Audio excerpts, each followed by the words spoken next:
and you. No, all joking aside, this is a list that I've made that I believe to be some of the most important and integral parts of running a classroom efficiently and effectively. First would be classroom instruction, which is a broad topic, but it's very important, and that you have certain skills that you need to utilize in order to make it the best learning environment possible, including communication skills. Obviously, you need to be able to communicate information to your students to get them to learn.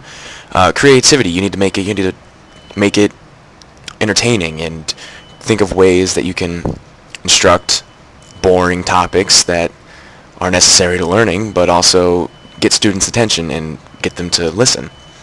Instructional design is all part of this, and these are all 21st century skills that are necessary in order to obtain the best classroom instruction you can possibly have. Number two, finding reliable sources with internet search engines. This is all information literacy. It also is ISTE Standard 4, which is promote and model digital citizenship and responsibility, which means that not only should you be able to find these sources and make sure that they are valid, but you need to model this ability so that your students will also be able to find these certain sites that are valid and have credible information, and to stay away from bias and all that jazz.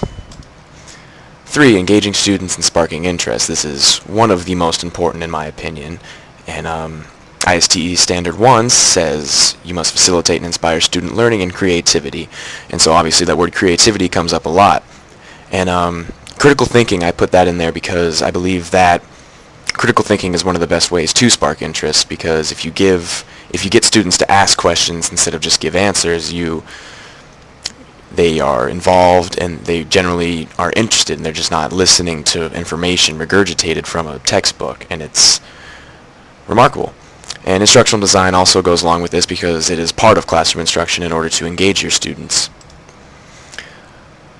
Collaboration is a very important 21st century skill, and collaborating with other teachers is one of the best things you can do, because there's all kinds of different methods and lesson plans out there, and what better way to get it than to talk to your fellow teachers. And so you need communication and social literacy. And ISTE Standard 5, which is engage in professional growth and leadership. Going right along with this is actively attending conventions and teacher workshops to stay well equipped with teaching methods and tools. This also falls under ISTE Standard 5 and communication and collaboration. Not only should you be able to communicate and collaborate with local teachers and find ways to better equip your classroom, but you should also go to national or just statewide conventions that are constantly giving you new information and new methods to actively run a classroom. And